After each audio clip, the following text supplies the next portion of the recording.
The gaming revolution has arrived. No, I'm not talking about the PlayStation 5 or the Xbox Series X. Oh, come on. Well, it's probably a good thing you're not talking about those. Although some people would think you were, which is a little concerning. Come on. I'm talking about mobile gaming. Oh, the gaming revolution is what? And all the possibilities of having AAA gaming experiences waiting for you in your pocket 24 hours a day. Look, is mobile gaming getting bigger? Yeah, of course it's getting bigger. Is mobile gaming popular? Yes. Is mobile gaming the greatest place for AAA gaming? No. My fucking mic fell over. No. So what is it about mobile gaming in 2021 that makes it so exciting? Nothing. I have two possibly controversial words for you. Well, if it's on TheGamer, I wouldn't be surprised if it's a, controversial opinion. 1.7 million subs to 7,000 views? Yeah, man, this sure is a great channel to listen to. Streaming games. The thing that people really, really love and adore. Streaming games. Like, how many shitty streaming services have to come out and fail before people realize that this just is not the way of the future? I know, we've all been burned by a streaming game service before. Yeah, I wonder why that is. I was there when OnLive dropped in 2009. And isn't it funny how OnLive was a big failure in 2009, and then the Stadia was a big failure in 2020? Like, you can blame the tech if you want. Like, you can be like, oh, people will take to streaming services once the tech is better. But I mean, if you want confirmation that this just is not going to catch on, 2009, 2020, and everything in between. People just don't care about this. It's a niche product, and there's nothing wrong with a niche product. Some people enjoy niche products, but it's not going to be the future. When people play video games, they want good performance, they want reliable performance, and that's why mobile gaming is so successful with really casual audiences, because the mobile platform is really good for casual games. But there's a reason why the AAA sphere does not go to mobile devices 99% of the time. There are exceptions here and there, like, PUBG and Fortnite, like those games do fine on mobile. But like AAA games, no, those aren't going to come to mobile because that's just not the place for them. That's not the experience that you're supposed to have with those games. And it's not the best way for them to be played. I tried to play a constantly buffering version of Batman Arkham Asylum on my college laptop, so I get why you might be hesitant. I used to play Team Fortress 2 on my college laptop. I think I've told this story before. When I went to college the first time, the dorm Wi-Fi wouldn't connect to my Xbox, so I had to use my MacBook Air to play TF2 and Counter-Strike and VVVVVV. Those were good times, honestly. That was the beginning of my transition to PC gaming. I was also there for Google Stadia's console launch, which some consider one of the worst console launches of all time. So before you start with the skepticism, just know that I was there. The Stadia's launch wasn't even that bad. The Stadia worked as intended. That was the problem. It's a little odd that you're writing off the Stadia's failure as a bad launch. No, it was a bad product. Nobody wanted the thing. Mobile gaming may be on the cusp of changing everything you think about streaming game services. For one, the internet is a lot more readily available than it was back in the OnLive days. But it's still not readily available enough to be a viable alternative to just buying a game and sitting down with it. And honestly, I have my doubts that consumer internet is ever gonna be at that point. We live in a 5G world now. We literally don't. I don't even remember how many Gs we had back in 09. 2, maybe? Now that all of our phones have high-speed internet and gorgeous 4K screens, better than a lot of our televisions, it's the perfect time to roll out a way to put AAA titles on them. Oh, look at that. More 4K stuff for people to yell at me for. 4K is not the standard. People need to stop acting like it is. The vast majority of people playing video games are not playing in 4K. And even though your console is 4K capable, how many people have a 4K TV that's good enough for gaming? How many people have a 4K phone that's good for gaming? How many people have a phone in general that's good for gaming, beyond casual, non-demanding mobile games? I admit it's a cool idea to have AAA games on your phone whenever you want, but just because it's a cool idea doesn't mean it's something people are going to utilize. That's the idea that Microsoft is going for with their service, Microsoft xCloud. I literally forgot xCloud existed. Imagine a world where you can pick up where you left off on games like Halo 5 and Gears of War 5 right on your phone. Man, 2 games I really want to play everywhere I go. What wonderful games Halo 5 and Gears 5 are. Goody, goody, goody, goody, goody. Microsoft is promising exactly that, and from what I've seen of the service thus far, it looks like it delivers. I mean, that's all well and good, but I've heard nothing about this. I forgot it existed. The Google Stadia console may have been underwhelming for many, but the service already offers streaming for mobile. Not only that, but Amazon has announced a service called Amazon Luna next to NVIDIA GeForce Now. These are all things that I forgot were real. Like, are you sensing a trend here? It's like product, product, product, product. I don't recall any of them. I'm pretty sure most of my viewers don't recall most of them. I mean, these services aren't very heavily advertised. The only one of these that was heavily advertised was the Stadia, which nosedived insanely hard. That thing was dead on arrival. Google advertised that thing relentlessly, and hardly anyone cares about it. I forgot the GeForce one was real. I forgot the Luna was real. I forgot xCloud was real. Like these are cool ideas. These are cool gimmicks, but they're not going to replace actual games. They're not even going to be next to actual games. This is like last resort gaming, which is ironic because in order to even use these things effectively, you need fucking god tier internet. So like, who are these streaming services even for? If you have the money to afford the internet you need to use these services effectively, you can just buy the game. It seems as though these big companies know something we don't. They don't know something we don't, they're just out of touch with the consumer base. That streaming games may change the future of the business. It literally won't. Take it from Nintendo, who has consistently blown the competition away with their Game Boy and DS handhelds. Those are completely different products. The Game Boy and the DS run on physical media, either by downloading the thing onto your hard drive or getting a cartridge. What does Nintendo have to do with streaming at all?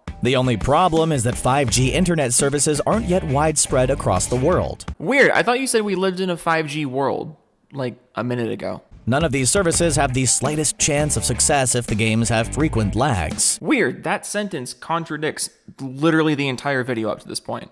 Especially not with first-person shooters. If you can't get streamers and competitive players on mobile, then it's not going to work out for anybody. I mean, games existed just fine before esports and streaming.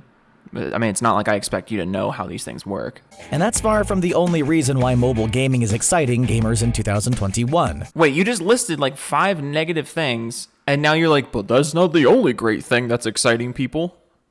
Who fucking wrote this? The games that you can actually download on your phone are getting incredibly impressive. Did anybody not play Among Us this year? If you didn't, I feel sorry for you, because it was one of the few bright spots of 2020. Yes. Mobile gaming is the future because Among Us. Remember what I said about how mobile gaming is better suited for casual games? And not AAA, insane, crazy, teraflop, 8K ray traced shit? You're just proving my point. For a solid month, everybody was obsessed with becoming detectives, evil saboteurs or diligent workers unconcerned with who was sus. AOC, my favorite mobile gamer. And then there were those people who called an emergency meeting the second the level began, but we don't talk about them because they're garbage. Put a cooldown on the emergency meeting. You silly goose. While small games like Among Us can make a big splash with low-effort graphics and a great hook, other games have been working hard to provide a AAA experience on mobile. I mean, just look at this trailer for Project Odin and tell me that it doesn't look like a PS4 game. I mean, it looks like a PS3 game. Again, who's going to devote their life to a Skyrim type RPG on mobile? If it can be played docked, if it can be played on a PC, if it can be played on a console, some people might play it, but serious long-term RPGs and long-term AAA games, that's just not what the mobile devices are built for. I don't know how to explain it other than just saying that over and over again. I feel like these things should be self-evident. How many failed attempts at bringing AAA experiences to the mobile device? Like, how many times does it have to fail before you notice it? Ravensword Shadowlands is another game that's trying to scratch that Skyrim itch since Bethesda isn't at the moment. Doesn't Bethesda have their own streaming service? And didn't it not go anywhere? There are also games like Erelon, Forge and Flame, Republic, and the Nova series that offer high-quality mobile experiences. Of those 3 games you just listed, only 2 of them are actually mobile exclusive, and shocker, those 2 aren't doing too hot. And I'll let you do the math as to why it's not really catching on. Other big franchises are starting to pay attention to mobile, with exclusive titles from franchises like Call of Duty, Deus Ex, Monster Hunter, and The Witcher. Interesting little tidbit about COD Mobile. COD Mobile is successful because it's the game that people have been asking Activision to make for like a decade, and then they made it, and for some reason put it on mobile. But one of the most popular ways to play COD Mobile is on a PC, which is kind of ironic. And not to mention a new Pokemon title, which is right around the corner. Yes, Pokemon is a game that fits the mobile layout because it's simple. and it can be taken anywhere, and it's meant to be played in short bursts. Like, are you following at all? Pokemon Go is one of mobile gaming's biggest success stories. So it should be no surprise to hear that a new mobile game called Pokemon Unite is on the way, with more of an emphasis on battling than catching a Snorlax in a parking lot. Yes, a new Pokemon mobile game is following in the footsteps of the previous Pokemon mobile game, which was built to be better for mobile devices than consoles. There is a tremendous difference between that and what you were implying like 2 minutes ago about big, serious like RPGs and first-person shooters going to mobile. You're like the guy that walks upstairs like 2 at a time, and then people aren't really impressed by it, so you try to walk up like 6 at a time. At which point people aren't even impressed. They're kind of just like, why are you doing that? It's also worth noting that mobile has a lot of older, high-quality games for really good prices. So does the PC. Jade Empire, Knights of the Old Republic 1 and 2, the Baldur's Gate series, Chrono Trigger, Final Fantasy, most Telltale games, and that's not even close to the full list.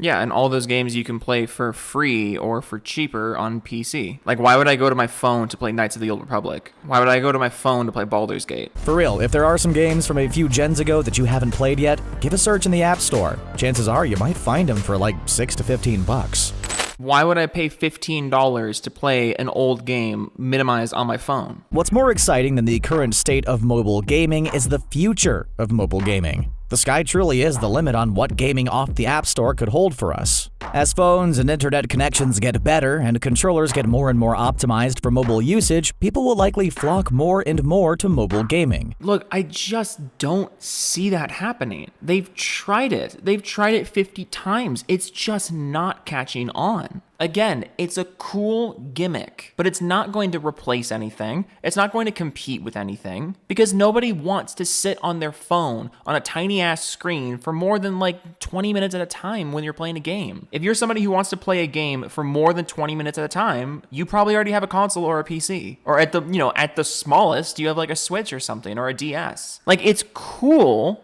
that the phone can technically keep up with these things, and maybe in the future can keep up even more. But the future of gaming?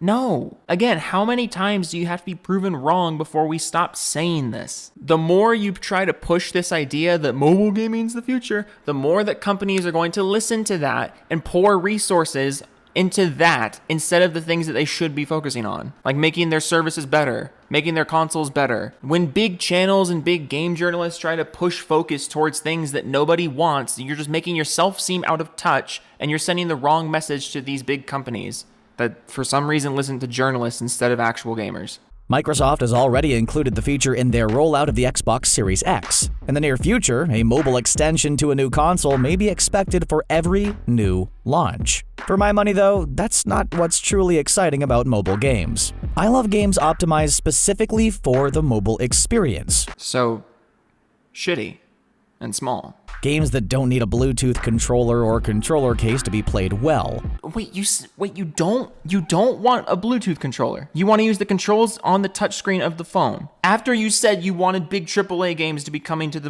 I don't know where I am right now. Games like Among Us that you can lose a few hours to while waiting for your laundry. Touchscreen controls are fucking terrible. I don't care. They're all terrible. Honestly, I had more fun with Pokemon Go by far than I did with Pokemon Sword. I know plenty of people who still go out and catch Pokemon regularly and have made friends doing so. And you're talking about two entirely different types of game, and that is just flying over your head. Pokemon Sword is a core Pokemon game. Pokemon Go is a mobile-focused Pokemon game. They are not the same. Stop equating them. A feat not so easy in 2020/2021. Just stay 6 feet from people. Go outside. So mobile gaming will likely continue to move closer to the console, but I bet you that its biggest hits to come are going to be the ones that do their own thing, and the ones that do it well. The ones that do their own thing, after you listed Gears 5, Halo 5, a bunch of Skyrim ripoffs, and you keep showing a picture of Destiny 2. This channel is a joke. Mobile gaming may be the next big thing on the horizon, but which gaming revolution do you think is next? Literally anything but that one.